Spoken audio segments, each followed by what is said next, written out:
പുതിയവനിയുടെ പുതിയ എപ്പിസോഡിലേക്ക് ഊഷ്മളമായ സ്വാഗതം. യഹോവ ഇരേ, യഹോവ കരുതുന്ന ദൈവം. ദൈവത്തിൻ്റെ കരുതലുകളെ നാലായി തിരിച്ചു പഠിക്കുവാൻ കഴിയും. ഒന്ന്, നാച്ചുറലായിട്ടുള്ള പ്രൊവിഡൻസ്, പ്രകൃതിയിൽ കൂടെയുള്ള ദൈവിക കരുതലുകൾ. മനുഷ്യവർഗത്തിന് വേണ്ടത് ഒക്കെ ദൈവം ഈ ഭൂമിയിലെ, കരയിലെ, ഭൂമിക്കുള്ളിലെ, സമുദ്രത്തിലെ ആഴങ്ങളിലെ, ആകാശത്തിലൊക്കെ വെച്ചിട്ടുണ്ട്. അത് ദൈവം നമുക്ക് വേണ്ടി വെച്ചിരിക്കുന്നതാണ്. അത് കണ്ടെത്തുവാൻ, അത് നന്മയായി ഉപയോഗിക്കുവാൻ ഏറിയ നൂറ്റാണ്ടുകളായി, സഹസ്രാബ്ദങ്ങളായി മനുഷ്യന് കഴിയുന്നത് ഒരു വലിയ അനുഗ്രഹമാണ്. ഭൗമികമായ കരുതലുകൾ, പ്രകൃതിയിൽ കൂടിയുള്ള കരുതലുകൾ. രണ്ടാമത്തേത് നമ്മുടെ അധ്വാനത്തിൻ്റെ ഫലമാണ്. അധ്വാനം ദൈവം മനുഷ്യന് വെച്ചിരിക്കുന്നതാണ്. അധ്വാനിക്കണം, വേല ചെയ്യണം. ഇത് ദൈവം ആദ്യ മനുഷ്യരോട് തന്നെ കൽപ്പിച്ചിരുന്നു.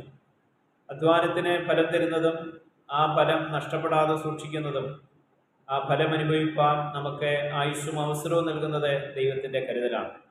ഫ്രൂട്ട്സ് ഓഫ് അവർ ലേബർ, അതാണ് രണ്ടാമത്തെ കരുതൽ. നമ്മുടെ അധ്വാനത്തിൻ്റെ ഫലങ്ങൾ. അധ്വാനത്തിൻ്റെ ഫലങ്ങളെ നഷ്ടപ്പെടുത്തുവാനും അധ്വാന ഫലങ്ങളെ ചോർത്തിക്കളയുവാനും ഒക്കെ ദുഷ്ടനായ പിശാച് ശ്രമിക്കും. എന്നാൽ ദൈവത്തിൽ നാം ആശ്രയിക്കുന്നെങ്കിൽ അവിടെ നമുക്ക് അധ്വാനങ്ങൾക്ക് ഫലം തരും. അധ്വാന ഫലം നഷ്ടപ്പെടാതെയും സൂക്ഷിക്കും. അധ്വാന ഫലങ്ങൾ ചോർന്നു പോകാതെ ദൈവം പരിപാലിക്കും. അധ്വാനത്തിൻ്റെ ഫലം അനുഭവിപ്പാനും ദൈവം കൃപ നൽകുന്നു. മൂന്നാമത്തേത് സൂപ്പർ നാച്ചുറലായിട്ടുള്ള കരുതലുകളാണ്, അഭൗമികമായ കരുതലുകൾ. ഇത് ദൈവം തൻ്റെ ജനത്തിനു വേണ്ടി വെച്ചിരിക്കുന്നതാണ്, വിശ്വസിക്കുന്നവർക്ക് വേണ്ടി. ഇസ്ഹാക്കിന് പകരം മോറിയാമലയുടെ മുകളിൽ ദൈവം ഒരു കുഞ്ഞാടിനെ കരുതിയിരുന്നു.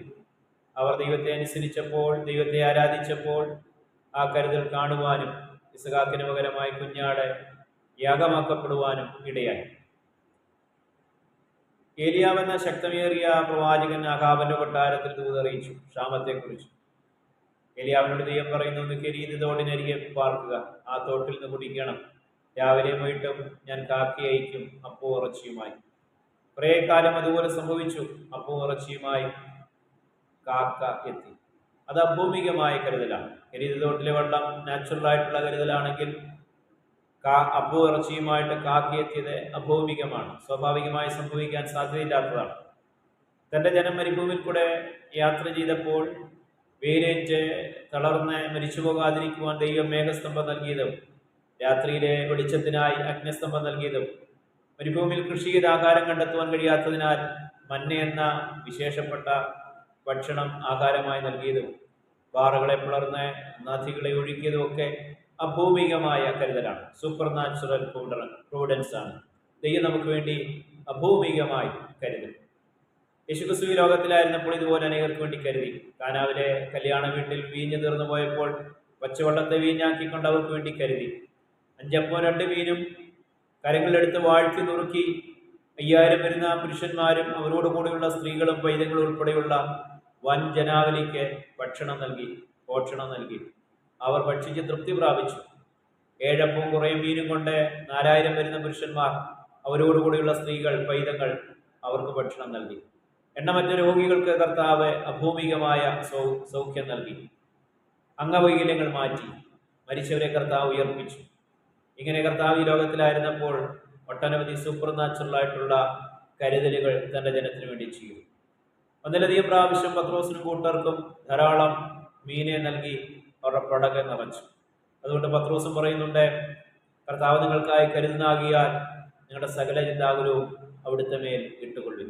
കർത്താവ് നമുക്ക് വേണ്ടി അഭൗമികമായി തക്ക സമയത്തെ കരുതൽ. നാലാമത്തെ കരുതലാണ് ഏറ്റവും പ്രധാനപ്പെട്ട കരുതൽ, സ്വർഗീയ കരുതൽ, ഹെവൻലി പ്രൊവിഡൻസ്. അതും ഏറ്റവും അധികമായി നാം മനസ്സിലാക്കിയിരിക്കണം. ഈ ഭൂമിയിൽ മരണം കൊണ്ട് മനുഷ്യജീവിതം തീരുന്നില്ല, ശരീരമേ മരിക്കുന്നുള്ളൂ. ആത്മാവ് അമർത്യമാണ്, അനശ്വരമാണ്. അതുകൊണ്ട് മരിച്ചാൽ സ്വർഗത്തിൽ എത്തണം, സ്വർഗത്തിലെ അനുഗ്രഹങ്ങൾ അനുഭവിക്കണം. അതും ദൈവം നമുക്ക് വേണ്ടി കരുതി വെച്ചിരിക്കുകയാണ്. ഭാവികളായിരിക്കുന്ന നമുക്ക് സ്വതവേ അത് പ്രാപിക്കുവാൻ കഴിയത്തില്ല.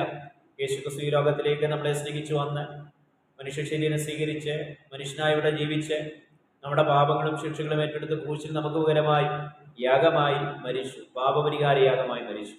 അത് നാം വിശ്വസിച്ച് പാപമോചനം പ്രാപിച്ച് ആ വിശ്വാസം അന്ത്യം വരെ നിലനിൽക്കുന്നെങ്കിൽ നമുക്ക് സ്വർഗത്തിലെത്തുവാൻ കഴിയും.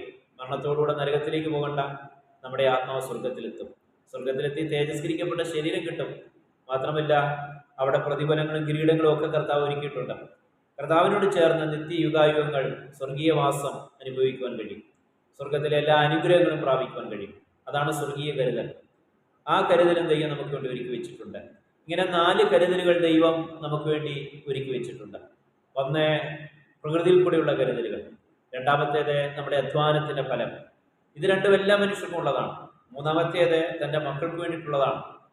സൂപ്പർ നാച്ചുറൽ ആയിട്ടുള്ള കരുതലുകൾ, അഭൗമികമായ ദൈവിക കരുതലുകൾ, അസാധാരണമായ വിധത്തിൽ ദൈവം പ്രവർത്തിക്കുന്നു. അങ്ങനെയുള്ള കരുതലുകളിൽ ദൈവത്തിന്റെ കയ്യൊപ്പുകൾ നമുക്ക് കാണുവാൻ കഴിയും. നാലാമത്തേത്, ഏറ്റവും പ്രധാനപ്പെട്ടത് തൻ്റെ മക്കൾക്ക് വേണ്ടിയിട്ടുള്ളതാണ്. സ്വർഗീയ കരുതലുകൾ, ഹെവൻലി പ്രൊവിഡൻസ്. അതും നാം പ്രാപിച്ച് അവിടെ എത്തി, സ്വർഗത്തിലെത്തി നിത്യത മുഴുവൻ സന്തോഷിക്കണം എന്നുള്ളതാണ് ദൈവഹിതം, ദൈവത്തിന്റെ ആഗ്രഹം. ഈ 4 കരുതലുകളും അനുഭവിപ്പാൻ ദൈവം കൃപ ചെയ്യട്ടെ. ആദ്യത്തെ 3 ഈ ഭൂമിയിലാണെങ്കിൽ 4-ാമത്തേത് സ്വർഗത്തിൽ.